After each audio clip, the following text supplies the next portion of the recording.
इस कागज पर बड़ी महारत से एक तोप का नक्शा बनाया गया था, जिसमें मौजूद कुछ पार्ट्स की तफसीलात एक कोने में इन्हें तैयार करने वाली फैक्ट्रियों की तफसील के साथ लिखी थी। हमें फौरी तौर पर इन 3 चीज़ों की ज़रूरत है। फैसल ने नक्शे पर 3 जगह बारी बारी उंगली रखते हुए कहा। लेकिन ये तो मुझे इल्म है, फैसल ने अबू अहमद की बात काटते हुए कहा, कि इनका हसूल बहुत मुश्किल है लेकिन नागुज़ीर है। तुम जानते हो कि इनके बगैर हमारा मंसूबा अधूरा रह जाएगा। और दुश्मन, मैं जानता हूँ ब्रदर अजीज़, मैं जानता हूँ इनका हसूल नागज़ीर है और मैं वादा करता हूँ कि ये हासिल करके रहूँगा। फिल वक्त हमें पहली चीज़ मिल सकती है, क्योंकि ये मेरी फैक्ट्री में तैयार होती है और मैं इसके लिए कुछ भी कर गुजरूँगा, कुछ भी। अबू अहमद ने बड़े मजबूत लहजे में कहा। फैसल ने इसे सारा नक्शा ज़ुबानी अज़बर करने की तलकीन की और थोड़ी देर के बाद इसने सिगरेट सुलगाने के बहाने लाइटर से वो कागज़ जलाकर राख कर दिया, फिर इसे पाँव तले मसल दिया था। यह हरकत इस माहौल में बड़ी अजीब लगती, लेकिन इसने इत्मीनान कर लिया था कि कोई इनकी तरफ मतवज्जा नहीं। यूं भी वो खासे गैर आबाद हिस्से में मौजूद था। दोनों ने मुमकिन तरीके जिनसे ये सामान हासिल हो सकता था एक दूसरे को बताना शुरू किए और 2-3 घंटे तक तबादला ख्याल के बाद इनके जहनों में एक मंसूबे का खाका तैयार हो चुका था, जिसमें अहम किरदार बहरहाल अबू अहमद ने अदा करना था। दोपहर का खाना उन्होंने नज़दीकी होटल में इकट्ठे खाया और वहीं से एक दूसरे से अलग होकर कार पार्किंग की तरफ चल दिए। फैसल ने वहाँ कार पार्क नहीं की थी। इस बात का अंदाज़ा अबू अहमद को इस तरह हुआ कि वो इसके साथ नहीं आया था। थोड़ी देर बाद ही अबू अहमद डंडी की तरफ आज़मे सफ़र था। इसे ये काम किसी मदद के बगैर करना था, सिर्फ अपने जोरे बाजू पर और बाहर सूरत करना था। फैसल ने लंदन में अपने सफारत खाने से निकलते वक्त खासी होशियारी दिखाई थी, लेकिन वो बरतानवी इंटेलिजेंस M5 से ज़्यादा होशियार नहीं था। बरतानवी इंटेलिजेंस को भी इसकी असलियत का इल्म शायद कभी ना हो पाता, लेकिन इसकी मुश्किल मोसाद ने आसान कर दी थी। लेकिन दुनिया में इसराइल की तलाश और इसका खात्मा मोसाद का मिशन है। कोशिश की जाती है कि किसी ऐसे शख्स को जो कभी मुस्तकिल बईद में भी सहूनियत के लिए चैलेंज बनेगा, ख़त्म कर दिया जाता है। मामूली शक गुजरने पर दुनिया में हज़ारों इंसान मोसाद के हाथों मारे जा चुके हैं। बगदाद की पुलिस इंटेलिजेंस में मौजूद मोसाद के ज़र खरीद एजेंटों को भारी मुआवजे सिर्फ इसी खिदमत के लिए दिए जाते हैं कि वो इराक के अंदर और बाहर मौजूद इसराइली दुश्मनों का पता दे सकें।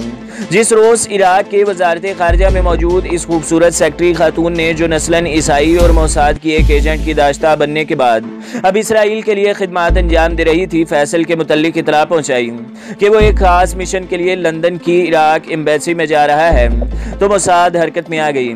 अपने महफूज और मौसर तरीके के मुताबिक मोसाद के एजेंटों ने फैसल के गिर्द अपना जाल बिछाना शुरू कर दिया था। जिस रोज़ फैसल लंदन पहुंचा और एम्बेसी में रिपोर्ट करने के बाद लंदन को समझने के लिए बाहर निकला, तो सबसे पहले एमनेस्टी के दरवाजे पर जिस इराकी तालिबा फ़हीमा से इसका टकराव हुआ, वो मोसाद की तरबियत याफ्ता और आजमाई हुई एजेंट थी। फ़हीमा का ताल्लुक बगदाद के एक मुअज़्ज़ज़ ईसाई फैमिली से था और इसका बाप इराक की वजारत दाखिला में अहम ओहदे पर फाइज था। इसके दोनों भाई इराकी पुलिस में ऑफिसर थे और ऐसी किसी भी खातून की अहमियत मोसाद के नज़दीक बहुत ज़्यादा थी। फ़हीमा मेडिकल की आला तालीम के लिए लंदन आई थी। इसकी लंदन आमद के चंद रोज़ बाद ही जब वो बड़ी परेशानी के आलम में अपने होटल के कमरे से बाहर निकल रही थी, क्योंकि अभी तक इसे हॉस्टल में कमरा नहीं मिल सका था। जिस नौजवान से इसका टकराव हुआ वो मोसाद का तरबियत याफ्ता एजेंट था। कमरे से सीढ़ियों की तरफ जाते हुए वो खूबसूरत अरबी नैयार नौजवान जिस अंदाज में इससे टकराया था, फ़हीमा को इल्म ही ना हो सका कि दरअसल वो इसकी प्लानिंग का हिस्सा था। लेकिन जिस महारत का मुजाहिरा इसने किया था, इससे तो फ़हीमा को अपनी गलती का एहसास होने लगा था। अचानक ही वो सीढ़ियों के एक कोने से नमूदार हुआ और अपने ख्यालात की रूह में बहती फ़हीमा से टकरा गया। सॉरी इसके मुंह से बेख्तियार निकला, क्योंकि नौजवान इससे टकराया था वो इस तरह गिरा था कि इसका चश्मा टूट गया था। कोई बात नहीं, इसने अपना चश्मा संभाल कर खड़े होते हुए कहा, माफ़ कीजिए, मेरी वजह से फ़हीमा को वाकई दुख सा हो रहा था। गिरने वाले ने अपनी शक्ल ऐसी मासूम और भोली भाली बना रखी थी कि आलमी हालत में भी अगर वो इसे देखती तो इस पर ज़रूर तरस खाती। देखिए, आप खामखा परेशान हो रही हैं, ऐसी कोई बात नहीं, ये तो मामूली सा हादसा है, ऐसा किसी के साथ भी हो सकता है। खुदा का शुक्र है कि यह हादसा मुझे सड़क पर पेश नहीं आया, वरना शायद कोई कार मुझ पर से गुजर जाती और मैं आप जैसी किसी मोहतरम खातून का एक्सक्यूज़ भी ना सुन पाता। इससे ये बात इतनी अचानक और ऐसे अंदाज में कही थी कि बेख्तियार फ़हीमा की हंसी निकल गई। आप शायद अरबियों नस्ल खातून हैं। एक बात तो मैं तारीख़ का तालिब इल्म होने के नाते दावे से कह सकता हूँ कि आपके वालिद ज़रूर अरबी होंगे। इसने भरपूर नफ्सियाती हमले शुरू कर दिए थे। आपका अंदाज़ा बिल्कुल सही है, मेरा ताल्लुक़ इराक से है और यहाँ तालिब इल्म हूँ। फ़हीमा के असाब नॉर्मल होने लगे थे और पशेमानी का एहसास भी ख़त्म हो रहा था। इससे पहले कि आप मुझे अपना नाम बताएं, मेरा नाम हारिस है और हम एक कदर मुश्तरक ये है कि हम दोनों ही तालिब इल्म हैं। नौजवान ने मुस्कुराते हुए इसकी तरफ हाथ बढ़ाया। फ़हीमा इसने अपना नाम बताते हुए गर्मजोशी से मुस्कुराकर इसका हाथ थाम लिया था। चलिए, ये तो शुक्र है कि आप नॉर्मल हुए। वैसे आपको राजदारी की बात बताऊं, मैं गुज़श्ता कई रोज़ से ख्वाहिश कर रहा था कि यह ऐनक टूट ही जाए तो अच्छा है। इसने बड़े एतमाद से फ़हीमा की तरफ झुकते हुए कहा था। अरे वो क्यों? फ़हीमा की दिलचस्पी इस नौजवान में बढ़ती ही जा रही थी। यूं भी हारिस में किसी खातून को मुतासिर करने वाली बहुत सी बातें मौजूद थीं। मेरी माँ कहा करती थी कि नज़र की ऐनक टूटने से आंखें ठीक हो जाती हैं, शायद ऐनक से नजात मिल जाती। हारिस ने जवाब दिया। अरे ये क्या भाई, हम क्या बेवकूफ़ों की तरह यहाँ खड़े होकर बातें कर रहे हैं? आइए नीचे चलते हैं। एक कप कॉफ़ी का तो मैं ज़रूर आपके साथ शेयर करूँगा, चाहे आपका वक्त कितना ही कीमती हो। आखिर आपने मेरा नुकसान या शायद मेरी माँ के मुताबिक फ़ायदा भी तो किया है। ये कहते हुए इसने बड़ी बेतकल्लुफ़ी से फ़हीमा का हाथ थाम लिया था और इस तरह इसे सीढ़ियों से नीचे लाने लगा। फ़हीमा के लिए इनकार की गुंजाइश बाकी ही नहीं रही थी। दोनों होटल के डाइनिंग हॉल में आ गए। कोने की एक खाली मेज़ पर दोनों बैठ गए थे। हारिस ने मुअद्दब वेटरस को कॉफ़ी लाने का हुक्म दिया। आपका ताल्लुक मुझे आज तक मालूम नहीं हो सका कि इस सवाल का मुकम्मल जवाब क्या है। हारिस ने इसकी बात काटते हुए कहा। मेरी माँ इसराइली नैयाद थी और बाप इराक का रहने वाला था। बुजुर्गों ने बताया था कि इनकी मुलाकात किसी अस्पताल में हुई थी जहाँ मेरी माँ नर्स थी और दोनों ने शादी कर ली। जब मेरी उम्र 2 साल थी तो माँ मर गई और जब 15 साल हुई तो बाप मर गया। बचपन में ही मेरे वालिद मुझे यहाँ लंदन में ले आए थे। यहाँ मामूली बिजनेस है और मैंने हाल ही में तारीख में मास्टर डिग्री ली है। अब आगे पढ़ने का इरादा रखता हूँ। मुझे मेरे बाप ने बगदाद की बहुत कहानियाँ सुनाई थी, जिस मोहल्ले में वो पैदा हुआ, जहाँ पला बड़ा। मेरा बहुत जी चाहता था बगदाद जाने को, लेकिन अफसोस जा नहीं सकता है क्योंकि मैं इसराइल में पैदा हुआ था और ब्रिटिश पासपोर्ट रखने के बावजूद शायद इराकी मुझे वीज़ा देना पसंद न करें। आखिरी बात कहते हुए इसका लहजा बड़ा गमगीन था। इसने बगदाद के गली कूचों का जिक्र इस अंदाज में फ़हीमा से किया था कि इसके लिए समझना मुश्किल हो रहा था कि ये नौजवान सिर्फ मामूलात की बुनियाद पर ऐसा कह रहा है या वाकई इसने बगदाद देखा है। वजह कुछ भी रही हो, इस बात का अंदाज़ा फ़हीमा को बखूबी हो चला था कि हारिस को बगदाद से बहुत मोहब्बत है और वो इराक को पसंद करता है। पहली मुलाकात में फ़हीमा ने भी मुकम्मल तारुफ करवा दिया था। जब इसने हॉस्टल में दाखिले की मुश्किल से आगाह किया तो इसने चुटकी बजाते हुए कहा कि ये इसके लिए कोई मसला नहीं और वो आज ही इसका ये मसला हल कर देगा। तुम्हारे कॉलेज से सिर्फ 15 मिनट की ड्राइव पर एक अपार्टमेंट में जगह मिल सकती है, लेकिन मैं अकेली शायद इतना किराया ना अदा कर सकूं। भाई अकेली क्यों? यहाँ 3-4 लड़कियाँ या लड़के मिलकर ऐसे अपार्टमेंट किराए पर ले लेते हैं। 3 बेडरूम का अपार्टमेंट है, 2 लड़कियाँ वहाँ पहले से रहती हैं। दोनों बैरूत की रहने वाली हैं, एक शायद पढ़ती है और दूसरी जॉब करती है। मैं इन्हें अच्छी तरह जानता हूं कि इनमें से एक यानी मलिहा जो जॉब करती है, मेरे साथ एक कज़न की दोस्त है। दोनों शायद जल्दी शादी कर लेंगे। अगर तुम पसंद करो तो इनसे मिल लो। मेरे ख्याल से इससे बेहतर जगह शायद सारे लंदन में न मिल सके। हारिस की चरब जुबानी के पीछे मोसाद की तरबियत मौजूद थी। अजनबी से बेतकल्लुफ होना, ऐसे संकी और नरगेस पसंद लोगों को जो आदमी बेजार हों अपना दोस्त बनाना इनकी ट्रेनिंग का बुनियादी हिस्सा था।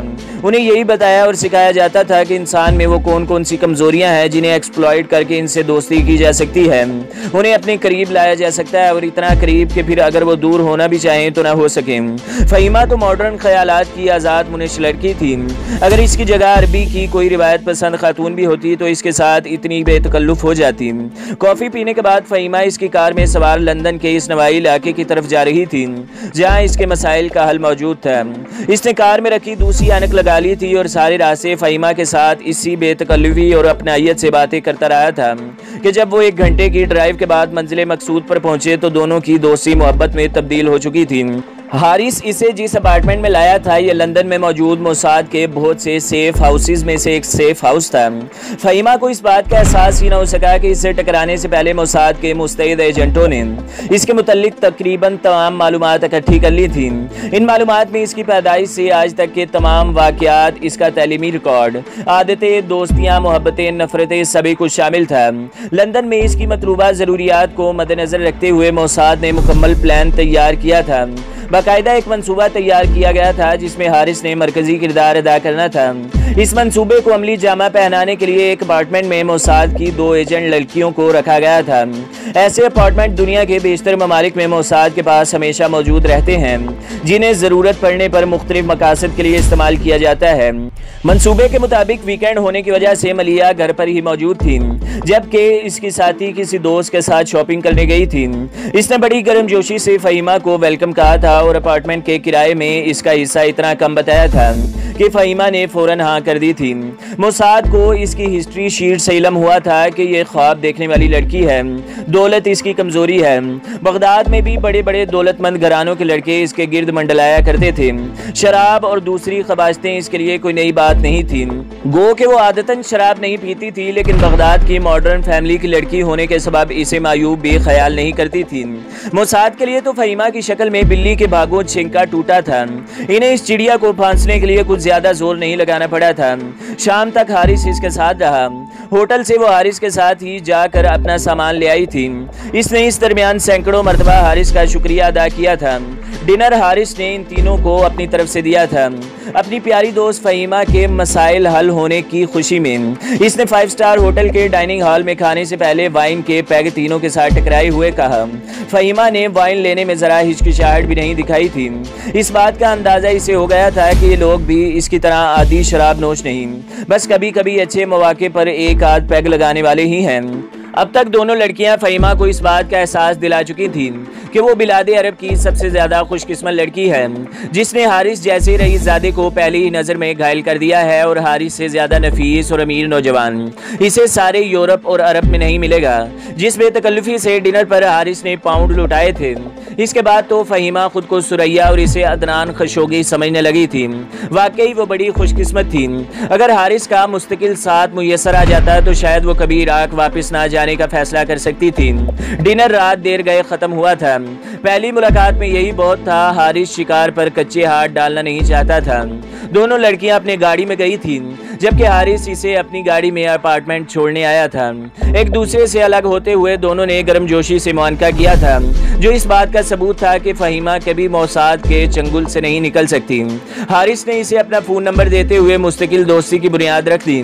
इसने ट्रांसपोर्ट का मसला ये कहते हुए हल कर दिया था कि जाते हुए इसे मलिहा यूनिवर्सिटी ड्रॉप कर दिया करेगी, क्योंकि इसके दफ्तर का भी वही रास्ता है। वापसी पर वो यूनिवर्सिटी की बस पर आ जाया करेगी।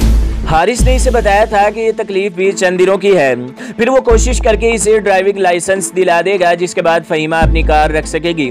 बेचारी फ़हीमा सोच रही थी कि हारिस की शक्ल में इसे अलादीन का चिराग हाथ लगा है और अब इसकी तमाम मुश्किलात ख़त्म हो चुकी हैं। हारिस की अगली मुलाकात बड़ी भरपूर थी। पूरा एक हफ्ता गायब रहा था, जिस दरमियान मलिहा इसकी बेहतरीन दोस्त बन चुकी थी। इसने न सिर्फ फ़हीमा को छोड़ना बल्कि वापस ले जाना भी शुरू कर दिया था और अपने औकात कार ऐसे बना लिए थे जिनसे वो अपनी दोस्त की मदद कर सके। इनकी तीसरी साथी भी खासी कोऑपरेटिव थी। इस दरमियान फ़हीमा ने खुद को माहौल से एडजस्ट कर लिया था। यूनिवर्सिटी और घर का रास्ता इसे अजबर हो गया था और वो बासानी इसे अब हर जगह आ जा सकती थी। हारिस करीबन रोजाना फ़ोन करके इसकी खैरियत मालूम करता था। इसका कज़न भी फ़हीमा से मिल चुका था। वो भी हारिस की तरह दिलचस्प आदमी था, लेकिन इसकी दिलचस्पियों का मरकज़ इनकी तीसरी साथी लड़की थी। हफ्ते की शाम को हस्बे वादा हारिस वहाँ पहुँच गया। फ़हीमा ने इस दरमियान खुद को मुकम्मल तैयार कर लिया था। इसकी साथी लड़कियों ने हारिस की इमारत की जो कहानियां इसे सुनाई थी और जिसका एक मामूली मुजाहिरा इसने डिनर पर देख लिया था, इसके बाद अगर वो कुछ भी ना कहती तो भी इसके लिए बहुत कुछ होता। दोनों बड़ी बेतकल्लुफ़ी से भरपूर अंदाज में एक दूसरे से मिले थे। इसकी साथी लड़कियां जा चुकी थी, मलिहा ही ज्यादा इसके साथ रहती थी। तीसरी लड़की राफिया बैरूत की रहने वाली और मुतकब्बर थी। शायद हारिस के कज़न की दोस्ती ने इसका दिमाग ख़राब कर रखा था। इसके बावजूद वो फ़हीमा से दबकर रहती थी। आज फ़हीमा ने अपने बनाव सिंगार में कोई कसर नहीं उठा रखी थी। वो अपनी दानिश में हारिस को अपने दामे मोहब्बत में गिरफ्तार करने जा रही थी। बेचारी, इस मर्तबा हारिस ने इसके साथ मकामी डिस्को का रुख किया था। दोनों खासी देर तक वहीं नाचते रहे। फ़हीमा के लिए ये सब कुछ नया नहीं था। इसने बगदाद में बहुत कुछ देखा था। गो के इराक की आला सोसाइटी के लोगों में इराकी इंटेलिजेंस का खौफ हमेशा से मौजूद रहा है, लेकिन इराकी हुकूमत ने कभी इस नौइयत की सरगर्मी सरगर्मियों का नोटिस नहीं लिया था। शायद यही वजह कि लोग ज्यादा घुटन भी महसूस नहीं करते थे। डिस्को से रात देर गए दोनों बाहर निकले। हारिस ने तो एक आध पैग लगाया था, लेकिन फहीमा खुद को ज्यादा मॉडर्न पोज करने के चक्कर में 2-3 पैग चढ़ा गई थी और अब जरूरत से ज्यादा जज्बाती हो रही थी। डिनर से फारिग होकर दोनों जब बाहर निकले तो हारिस ने लोहा गर्म देखकर आखिरी जरब भी लगा दी थी। आज रात आप मेरे साथ गुजारना पसंद फरमाएंगी? इसने आपे से बाहर होती फहीमा को दावत दी। क्यों नहीं, जरूर जरूर। यूं लगता था जैसे वो इसकी दावत ही की मुंतजिर थी। हारिस का बंगला किसी लॉर्ड की रिहाइशगाह से कम नहीं था। अयाशी और अमारत का हर सामान यहाँ मौजूद था। ऐसे बंगले लंदन में शाज़ो नादिर ही नजर आया करते थे, जिनको ऐसे नवादरात से सजाया गया था। हाथी दांत से भी कई कीमती पत्थरों से डाइनिंग रूम सजाया गया था। शायद ये बंगला सेंट्रली हीटेड था, क्योंकि फहीमा को अंदर दाखिल होते ही सर्दी का एहसास दम तोड़ता महसूस हुआ। इसे इस बात का इल्म ही ना हो सका कि अपने घर रवाना होने से पहले हारिस ने डिस्को के बाहर मौजूद बोट से टेलीफोन करके किसी को अपने घर जाने की इतला दी थी, जिसका मतलब यही था कि चिड़िया अब तेजी से पिंजरे की तरफ सफर कर रही है और इस पर जाल फेंकने की तैयारी की जाए। कुछ तो डिस्को की शराब का नशा था और कुछ मोहब्बत का खुमार। दोनों ने मिलकर फहीमा के दिलो दिमाग में शहवत की आग भड़का दी थी। इस रात जिस अमल से वो गुजरी थी, गो कि वो इसके लिए नया नहीं था। कॉलेज की जिंदगी में इसने ऐसी कई रातें बसर कर ली थी, लेकिन ये अपनी नौइयत में एक यादगार रात थी। इस रात फहीमा की खुद सुपुर्दगी का आलम दीदनी था। इसने हारिस पर साबित कर दिया था कि वो इसकी जिंदगी में आने वाली आखिरी औरत है। इसके बाद शायद इसे कोई दोस्ती की तमन्ना ही न रहे। मोसाद का यही कमाल था कि वो अपने शिकार को इस तरह फांसते थे कि वो बड़ी खुशी से इनके दाम में फंसता चला जाता था। जब शराब के नशे में बदमस्त फहीमा दुनिया और माफिया से बेखबर जिनसियत की तूफान में बह रही थी, हारिस के हवास कायम थे और इसका साथी जो इनकी आमद से पहले ही यहाँ छुपा हुआ था, इस गिनावने अमल को इस खसूसी कैमरे की मदद से स्लो लाइट के फीते और फिल्म पर मुंतकिल कर रहा था, जिसको अंधेरे में फिल्म बंदी पर कमाल हासिल था। फ्लैश लाइट के बगैर किसी भी मंजर को अपने अंदर समो लेने की सलाहियत के आमल ये कैमरे मोसाद के हथियार थे, जिनकी मदद से उन्होंने कई मार्के सर किए थे। इलेक्ट्रॉनिक्स में मुख्तलिफ तब्दीलियां करके उन्हें अपने खसूसी मकासद के लिए इस्तेमाल करने पर जो महारत और अबूर मोसाद को हासिल है, वो शायद ही दुनिया की किसी और इंटेलिजेंस को हासिल रहा हो। ये इब्तदा थी। इसके बाद तो जैसे फहीमा की आदत बन गई थी, हारिस ने इसे महंगी शॉपिंग की आदत डाल दी थी। लंदन के महंगे स्टोर्स के दरवाजे इसके एक एक करके इस पर खुलने शुरू हो गए थे। फहीमा खुद को अब हारिस के बगैर अधूरा समझने लगी थी। इसका आना जाना अपनी एम्बेसी में लगा रहता था। इसके बाप और भाइयों की वजह से एम्बेसी के लोग इसको जानते थे और अपने जिस्मानी खदुखाल और आज़ाद ख्याली के सबब वो बेशतर के दिलों में भी बस कर चुकी थी। दिन हफ्तों और हफ्ते महीनों में बदले। अपार्टमेंट में इसका क़याम बराए नाम ही था। इसकी ज्यादा रातें हारिस के घर पर इसके पहलू में गुजरती थी। इस रोज भी वो खुद कार चलाती हारिस के घर की तरफ जा रही थी। हारिस की कोशिशों से इसे ड्राइविंग लाइसेंस भी मिल गया था। हालांकि यहाँ ड्राइविंग का इम्तिहान पास करना जुए शेर लाने से कम नहीं था। आज वो हारिस के यहाँ पहुंची तो खिलाफ तवक्का हारिस को परेशान पाया। खैरियत, इसने दोनों बाहें हारिस के गले में हमाइल करते हुए इसकी आंखों में झांका। नहीं फहीमा, मुझे अफसोस है कि मेरी वजह से तुम भी शायद मुसीबत में ना फंस जाओ। हारिस का लहजा बड़ा संजीदा था। तुम्हारी वजह से मुझे जहन्नम में भी जाना पड़े तो सौदा महंगा नहीं है, इसने बेतकल्लुफी का मुजाहिरा करते हुए कहा। फहीमा, मामला सीरियस है, मुझे समझ नहीं आती कि तुम्हें क्या बताऊं और कैसे बताऊं। इसने आहिस्तगी से खुद को फहीमा से अलग करते हुए कहा। अब क्या भी डालो, क्या सस्पेंस फैला रखा है, सारे मूड का बेड़ा गर्क कर दिया। 3-4 रोज से मुझे कोई शख्स मुलाकात के लिए कह रहा है, इसने बिलाखिर कहना शुरू किया। लेकिन मैं किसी अजनबी से कैसे मिल सकता हूँ? मैंने इसे कहा कि जब वो अपना तारुफ नहीं करवाएगा तब तक मैं उससे मुलाकात नहीं करूँगा, जबकि वो मिलने के बाद ही तारुफ करवाने पर बजिद था। खैर, मैंने इनकार कर दिया। परसों जब मैं घर वापस लौटा हूँ तो एक लिफाफा मेरे नाम का यहाँ मौजूद था। जब मैंने खोला तो मेरी हालत का शायद अंदाज़ा न कर सको। क्या था इसमें? फहीमा ने बेचैनी से पूछा। लो तुम खुद ही देख लो, ये कहते हुए इसने करीब ही अलमारी में रखा एक लिफाफा निकाल कर इसकी तरफ बढ़ा दिया। फहीमा ने कपकपाते हाथों से इसमें मौजूद तस्वीर देखना शुरू की। जैसे जैसे वो तस्वीर देख रही थी, इसके चेहरे का रंग बदलने लगा था। खौफ के मारे इसके अपने बदन से जान निकलती दिखाई दे रही थी। दोनों हाल ही में एक हफ्ते की छुट्टियां इकट्ठे साहिल समुंदर पर गुजार के आए थे। साहिल समुंदर से इनके होटल के कमरे में गुजारी तमाम रातों की कहानियां इन तस्वीर में मौजूद थीं। इस गजब की तस्वीर कुशी की गई थी कि दुनिया का कोई एक्सपर्ट भी ये नहीं कह सकता था कि ये तस्वीर चोरी छुपे उतारी गई हैं। यूँ लगता था जैसे इन्हीं दोनों ने अपनी मर्जी से तैयार करवाई हैं। उफ मेरे खुदाया, ये क्या मुसीबत आ गई है। फहीमा का रंग जर्द पड़ने लगा था। तस्वीर इसके हाथ से नीचे गिर पड़ी थी। हौसला करो फहीमा, कोई रास्ता निकल आएगा। मुझे तो खुद समझ नहीं आ रही कि ये क्या हो गया है। मुझे अपनी परवाह नहीं, लेकिन खुदा न खास्ता अगर तुम्हारी हुकूमत को इस बात की भनक भी पड़ गई कि तुम्हारे ताल्लुकात किसी इसराइली नौजवान से है, तो तुम जानती हो कि तुम्हारे सारे ख़ानदान को किस अजाब से गुजरना पड़ेगा। और ख़ुद तुम, ओ मेरे खुदाया जाने ये किस हराम खोर की हरकत है और वो क्या चाहता है। फहीमा, मैं इराक की इंटेलिजेंस को तुमसे ज़्यादा जानता हूँ।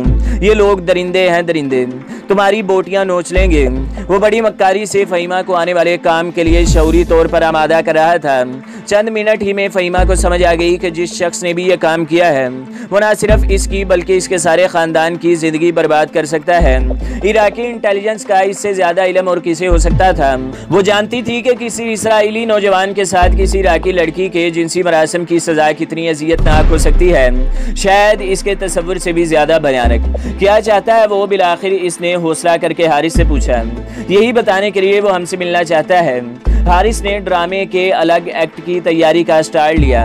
वो लोग फहीमा के लिए किसी कमजोरी की गुंजाइश नहीं छोड़ रहे थे। इनकी अदाकारी और प्लानिंग काबिले दाद थी। इसने मुझे एक फ़ोन नंबर दिया है और कहा है कि आज 6 और 6:30 बजे के दरमियान इसे फ़ोन करके रब्ता कर लूँ। हारिस, मेरा तो दिल घबरा रहा है, कोई मुसीबत आने वाली है। तुम बेफिक्र रहो, मेरे जीते जी तुम पर कोई मुसीबत नहीं आ सकती। मैंने पता करवाया है, ये शख्स बड़ा चालाक मालूम होता है क्योंकि ये टेलीफोन बूथ का नंबर है और ये शख्स यहाँ हमारा पैगाम मिलने पर चला आएगा। पहले मैंने इसके लिए किसी प्राइवेट सुराग रसा की खिदमत हासिल करने के मुतालिक सोचा था, लेकिन अब मैंने इरादा बदल दिया है। फहीमा, मैं नहीं चाहता कि इस बात का किसी दूसरे शख्स को इल्म हो। तुम नहीं जानती कि अगर ये इतला इराकी सफारत खाने को पहुँच गई तो वो उफ मेरे खुदाया। फहीमा, हमें इसकी कुछ भी कीमत अदा करनी पड़े, कुछ भी। फहीमा को अब हारिस की फिक्र होने लगी थी। वो इसकी परेशानी शायद बर्दाश्त नहीं कर सका था और आपे से बाहर हो रहा था। मैं बुलाता हूँ इसे, आखिर बात कर लेने में क्या हरज है। ज़रा मैं भी तो इस ज़ाते शरीफ को देखूँ। बिलाखिर हारिस ने कहा। ठीक है। फहीमा की आवाज़ किसी कुएं से आती सुनाई दे रही थी। हारिस इसकी ढारिस बंधाने के लिए हर मुमकिन तरीका इस्तेमाल कर रहा था, जबकि फहीमा को खुद से ज़्यादा इसकी फ़िक्र अमनगीर थी। दोनों ने अपने हवास कायम रखने के लिए शराब का सहारा लिया था और अब उन्हें बेचैनी से 6 बजे का इंतज़ार था। 6 बजे हारिस ने फ़ोन किया और 15-20 मिनट बाद इतला घंटी बजी। इस दरमियान फहीमा ने हारिस को पिस्तौल अपनी जैकेट की जेब में रखते देख लिया था। ये क्या करने लगे हो? वो घबरा गई। मैं इस हरामी का खात्मा कर दूंगा। फहीमा, मुझे अपनी परवाह नहीं, मुझे मर जाना कबूल है, लेकिन मैं तुम्हारा दुख बर्दाश्त नहीं कर सकता। इसने रूहानी आवाज़ में कहा तो फहीमा को अपना दिल डूबता महसूस हुआ। नहीं हारिस, खुदा के लिए ये गलती ना करना, कहीं हम एक मुसीबत से बचते दूसरी मुसीबत में ना फंस जाएं। इसने ज़बरदस्ती हारिस के हाथ से पिस्तौल लेकर दोबारा इस जगह दराज में रख दिया था। हारिस के दरवाज़ा खोलने पर इन्हें एक दराज कद शक्ल दिखाई दी। आने वाला शख्स खासा मुअज़्ज़ज़ दिखाई देता था। मेरा नाम डेविड है, इसने बेतकल्लुफ़ी से हारिस की तरफ हाथ बढ़ाते हुए कहा। लेकिन यह सही नाम नहीं है। बहरकैफ आप मुझे इस नाम से मुखातिब कर सकते हैं। हारिस ने इससे हाथ मिलाना भी पसंद नहीं किया था। मैं आपकी ज़हनी हालत का अंदाज़ा कर सकता हूँ, लेकिन मुझे अफसोस है कि नागवार फरीज़ा अंजाम दे रहा हूँ। ये कहते हुए वो खुद ही एक आरामदेह सोफे पर ढेर हो गया। मुअज़्ज़ज़ खातून, क्या आपके यहाँ मेहमानों से यही सलूक किया जाता है? इस मरतबा इसने फहीमा को मुखातिब किया था। शट अप, अगर तुमने मेरी दोस्त से बात करने की कोशिश की तो यहीं तुम्हारा खून पी जाऊंगा। हारिस इतनी शानदार अदाकारी कर रहा था कि खुद इसे भी हैरानी हो रही थी कि वो कभी इतना कामयाब अदाकार भी रहा है। ठीक है, जैसे आपकी मर्जी। मेरी तो ख्वाहिश सिर्फ इतनी थी कि जो भी बात हो वो आप दोनों की मौजूदगी में हो। डेविड ने लापरवाही से कहा था। देखो, ज़्यादा बक बक करने की ज़रूरत नहीं। तुम्हें जितनी रकम दरकार है लो और यहाँ से दफ़ा हो जाओ। ये कहते हुए हारिस ने इसके सामने चेकबुक फेंक दी। तुम इस पर रकम लिखो, मैं दस्तखत कर देता हूँ। आप बहुत जज्बाती हो रहे हैं, मेरे ख्याल से मुझे अभी चले जाना चाहिए, फिर कभी बात हो जाएगी। ये कहकर डेविड ने अपनी जगह से उठना चाहा, लेकिन हारिस ने फुर्ती से दराज खोलकर पिस्तौल हाथ में थाम लिया था। मैं तुम्हें जान से मार डालूंगा, इसने गुस्से से चिल्लाते हुए कहा। बसरो चश्म डेविड ने मस्खरे की तरह झुकते हुए अपनी गर्दन झुका दी, फिर खड़ा हो गया। मिस्टर हारिस, या तो आप बेवकूफ़ हैं या फिर आपका जहन माऊफ होता चला जा रहा है। मैंने आपको तस्वीर भेजी हैं, इनके नेगेटिव नहीं। और हाँ, मेरा ताल्लुक किसी लुच्चे लफंगे ग्रुप से नहीं है, एक इंटेलिजेंस एजेंसी से है और मैं यहाँ जक मारने नहीं आया। गो के इसने अपनी एजेंसी या मुल्क का नाम नहीं बताया था, लेकिन फहीमा को अच्छी तरह समझ आ गई थी कि वो कौन है। इसने महसूस किया कि हारिस भी कुछ घबरा गया है। देखो मिस्टर हारिस, तुम दोनों समझदार हो और तुम्हें हमारे साथ ताउन करना होगा। अगर तुम अपनी महबूबा की सलामती चाहते हो तो चुपचाप हमारा कहना मानते जाओ।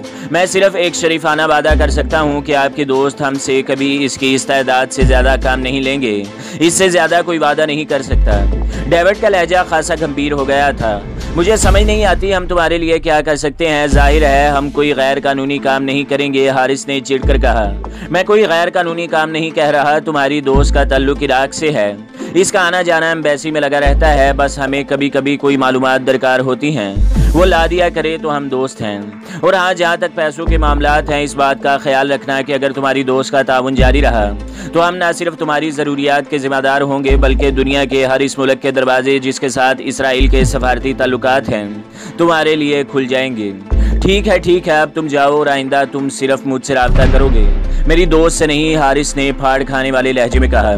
ठीक है, हमें क्या एतराज़ हो सकता है, जैसे तुम्हारी मर्जी, हमें तो आम खाने हैं, गर्ज के गुठलियाँ नहीं गिननी, डेविड ने कहा और चला गया।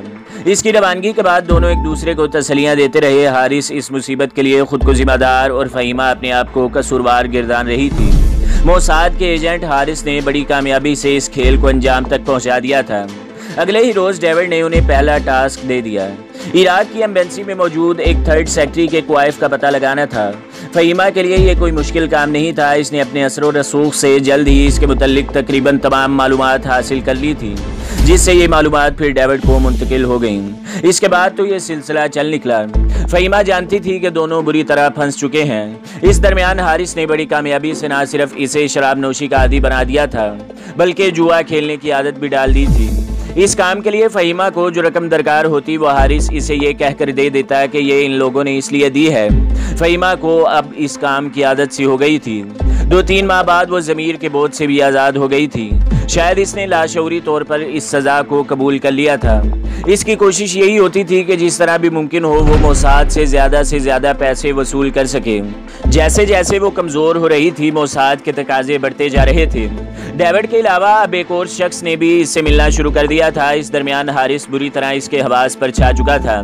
फहीमा जानती थी कि हारिस सिर्फ इस वजह से इस मुसीबत में गिरफ्तार है, वरना वो इन बातों की परवाह कभी ना करता, क्योंकि वो ब्रिटिश शहरी था और इसराइली इंटेलिजेंस के लोग इसे डरा धमका कर भी इसका कुछ नहीं बिगाड़ सकते थे। फहीमा ये भी महसूस करती थी कि जब से वो इस जंगल में फंसे हैं, हारिस पहले से बहुत ज़्यादा इसका ख्याल रखने लगा है। वो इसकी हर जायज़ नाजायज़ ख्वाहिश पूरी करने लगा था। एक रोज़ जब फहीमा ने इसके सामने शादी की तजवीज़ रखी तो भी हारिस ने बगैर किसी हिचकिचाहट के हाँ कर दी, लेकिन इसके साथ ही इसने ख्वाहिश जाहिर कर दी कि इनकी शादी तलुबैब में अंजाम पाएगी। लेकिन ये कैसे मुमकिन है, फहीमा ने हैरानगी से पूछा। तुम्हारे दोस्त आखिर किस दिन काम आएंगे? अब तो तुम्हारे ताल्लुकात भी इन लोगों से बहुत अच्छे हैं। इसका इशारा मोसाद की तरफ था। फ़र्ज़ क्या वो हाँ भी कर दें तो भी कुछ मजबूरियाँ हैं, आखिर मैं इराक की शहरी हूँ। मेरे साथ शादी करने के बाद तुम ब्रिटिश शहरी बन जाओगे। फिलवक़्त अगर तुम्हारे पास इराकी पासपोर्ट भी है तो कोई मुज़ायका नहीं। मेरे ख्याल से अगर हम लोग इन्हें कहें तो वो कोई ना कोई रास्ता निकाल लेंगे, क्योंकि कई मरतबा उन्होंने ख्वाहिश जाहिर की है कि हम इनको कोई काम बताएं। हारिस आखिरी और भरपूर हमला करने जा रहा था। एक मरतबा अगर ये लड़की इसराइल का दौरा कर आई तो मोसाद इसे इस बुरी तरह अपनी गिरफ्त में ले सकती थी कि फिर शायद वहाँ अपनी मर्जी के मुताबिक मर भी ना सकती। अगर तुम्हारी यही ख्वाहिश है तो फहीमा ने सर झुका लिया। हारिस दीवाना बार इससे लिपट गया। अगले रोज़ उन्होंने डेविड को मुलाकात के लिए बुलाया था। डेविड के सामने हारिस ने इस ख्वाहिश का इजहार करते हुए इसे फहीमा की तशवीश से आगाह किया। ये मामला हम पर छोड़ दीजिए, किसी को कानो कान खबर नहीं होगी। इराक एम्बेसी में किसी के मतवज्जा होने का सवाल ही पैदा नहीं होता। आप सिर्फ एक हफ्ता लंदन से बाहर छुट्टियां बाहर गुजारने का तासुर दें। हम आप दोनों को इस तरह ले जाएंगे और वापस ले आएंगे कि किसी को कानो कार खबर ना होगी। आपकी दोस्त के पासपोर्ट पर कोई मोहर नहीं लगेगी, आप मुतमईन रहें। इसने दोनों को मुकम्मल इत्मीनान दिलाते हुए कहा। 3 रोज बाद एक दिन इन दोनों को इसराइली एयरलाइन की एक परवाज के जरिए लंदन से तल अबैब पहुंचा दिया गया। इन लोगों ने फ़हीमा के लिए बतौर ख़ास इसराइली पासपोर्ट का एहतमाम किया था और वो इसराइल के एक शहरी की हैसियत से ही सफ़र कर रही थी। इसके पासपोर्ट पर बरतानिया का कसीरुल मकासद वीज़ा लगा था। फ़हीमा को इस बात का कभी इल्म ना हो सका कि ये सारा काम किस तरह अंजाम पाया। वो बिल्कुल महफूज व मामून सफ़र कर रही थी। तल अबैब के हवाई अड्डे पर हारिस के जाली रिश्तेदार, जो दरअसल मोसाद के लोग थे, इनके इस्तकबाल को मौजूद थे। इनमें नौजवान लड़कियां, औरतें, बच्चे और बुजुर्ग सभी मौजूद थे। सब ने फ़हीमा का पुरतपाक खैर मकदम किया और रिवायती अंदाज में इसके साथ तस्वीर बनाई। फिर इन्हें तल अबैब के एक 5 स्टार होटल में पहुंचा दिया गया। इनकी शादी यहाँ आमद के तीसरे रोज़ ही अंजाम पा गई। फ़हीमा को एहसास ही ना हो सका कि इसकी इसराइल में मौजूदगी का एक एक पल कैमरे की आंख ने महफूज कर लिया है और सैकड़ों तस्वीर और वीडियो फिल्म मुसलसल बन रही हैं। दोनों अब शादी के बंधन में बन चुके थे। इनकी शादी ईसाई रसूम और रिवाज के मुताबिक एक गिरजे में अंजाम पाई। फ़हीमा ने यहाँ 8 के बजाय 10 दिन लगा दिए थे। अब भी इसका वापस जाने को जी नहीं चाहता था, लेकिन हारिस इसे बार बार हालत की संगीनी का एहसास दिला रहा था। इसका कहना था कि इतने लंबे अरसे इसकी पुरस्रार गमशुदगी से इराक सफारत खाने में किसी को शक गुजर सकता है। जब दोनों इसराइली एयरलाइन की परवाज से वापस आ रहे थे तो हवाई अड्डे पर इन्हें तस्वीर के 2 एल्बम और एक वीडियो फिल्म पेश की गई। बज़ाहिर तो ये इस दौरे की यादगार थी, लेकिन दरअसल मोसाद की तरफ से फ़हीमा को बावर कराया गया था कि इसकी इसराइल में मौजूदगी और शादी की मुकम्मल तस्वीर सबूत भी मौजूद हैं। फ़हीमा कोई ऐसी मुहिब्बे वतन या मजहबी लड़की नहीं थी। पहले तो इसने मजबूरी में ये काम किया होगा, लेकिन अब वो बढ़ चढ़ कर ये सब कुछ कर रही थी। शायद इसने हारिस को ही अपनी सब कुछ जान लिया था और इसराइल और लंदन में ही बाकी ज़िंदगी बसर करने पर तैयार हो रही थी। फिर वो दिन भी आ गया जब इसने एक रोज़ मोसाद के हुक्म पर इराकी सफारत खाने से कुछ कागजात उड़ा लिए थे। फ़हीमा ही के जरिए मोसाद के लोग सफारत खाने के अंदर आज़ादी से घूम फिर रहे थे। वो मोसाद के मुख्तलिफ एजेंटों को अपने दोस्त बनाकर साथ ले जाती, फिर इराकी सफारतकारों से बातों बातों में काम की बातें जान लेते। इराकी सफारत खाने के एक सेक्रेटरी को मोसाद ने इसके जरिए अपने जाल में फंसाया था। 2 साल के अरसे में फ़हीमा इनकी काबिल एतमाद एजेंट बन चुकी थी और मोसाद को यह एहसास हो गया था कि वो मुस्तकबिल में कभी मोसाद से गद्दारी का सोच भी नहीं सकती और इसके ज़रिए मोसाद के लोग हर मुमकिन काम करवा सकते हैं। तो दोस्तों, अगली किस्त देखने के लिए हमारे चैनल को सब्सक्राइब करें, वीडियो को लाइक करें और बेल के आइकन को भी दबा दें ताकि हर जो आने वाली वीडियो है वो आपको सबसे पहले मिलती रहे।